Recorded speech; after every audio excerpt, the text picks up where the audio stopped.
അങ്ങനെ 6 ദിവസത്തെ ലീവും കഴിഞ്ഞു. പാക്കിങ്ങിൻ്റെ ഫൈനൽ സ്റ്റേജിലാണ് കേട്ടോ ഫ്രണ്ട്സൊക്കെ. ഒട്ടും പ്രതീക്ഷിക്കാത്ത കിട്ടിയ ലീവാണ്. ഓണം കൂടാൻ വേണ്ടി മാത്രമായിട്ടാണ് വന്നിട്ടുണ്ടായിരുന്നത്. എത്ര വിഷമമുണ്ടെങ്കിലും തിരിച്ചു പോവാതെ പറ്റൂലല്ലോ. ഞാനും കണ്ണനും മിലനും ഡെൽവിനൊക്കെ തന്നെയാണ് കേട്ടോ കൊണ്ടുപോകാനും ഉണ്ടായിരുന്നത്. അവിടെ ചെന്നപ്പോൾ സാധാരണ കണ്ണേക്കാളും ഭയങ്കര തിരക്കായിരുന്നു. സീസൺ ആയതുകൊണ്ടായിരിക്കണം. ഈ ഇമോഷൻസ് ഒന്നും അത്ര പെട്ടെന്ന് ഹാൻഡിൽ ചെയ്യാൻ എന്നെ കൊണ്ട് പറ്റില്ല.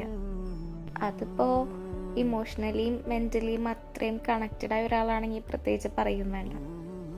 ചുറ്റിൽ ഒരുപാട് പേരുണ്ടെങ്കിലും ആളുള്ള പോലെ ഒരിക്കലും ആവില്ലല്ലോ.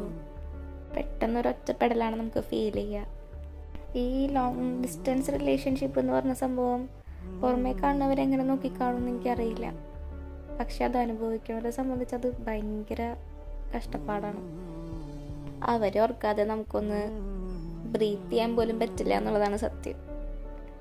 നമ്മളവർ എയർപോർട്ടിൽ കൊണ്ടുവിട്ട് അത് കഴിഞ്ഞ് നമ്മൾ തിരിച്ച് ആ റൂമിലേക്ക് കയറൂലേ, അപ്പം നമുക്ക് ഭയങ്കരമായിട്ട് ശ്വാസം മുട്ടും. അവരുടെ ആ ഒരു പ്രസൻസ് ഇല്ലാണ്ട് നമ്മൾ ആ റൂമിൽ നിൽക്കുമ്പോൾ നമുക്ക് എന്തോ പോലെ തോന്നും. എത്ര പേർക്ക് അങ്ങനെ ഫീൽ ചെയ്തിട്ടുണ്ടെന്ന് അറിയില്ല, പക്ഷേ എനിക്കത് നല്ല പോലെ അത് ഫീൽ ചെയ്യുന്നുണ്ട്. പിന്നെ ജീവിതകാലം മുഴുവൻ നമ്മൾ ലോങ് ഡിസ്റ്റൻസ് ആവില്ല എന്നുള്ളൊരു പ്രതീക്ഷയിലാണ് മുന്നോട്ട് പോകുന്നത്. റിയാലിറ്റി എത്ര ഹാർഡാണ്.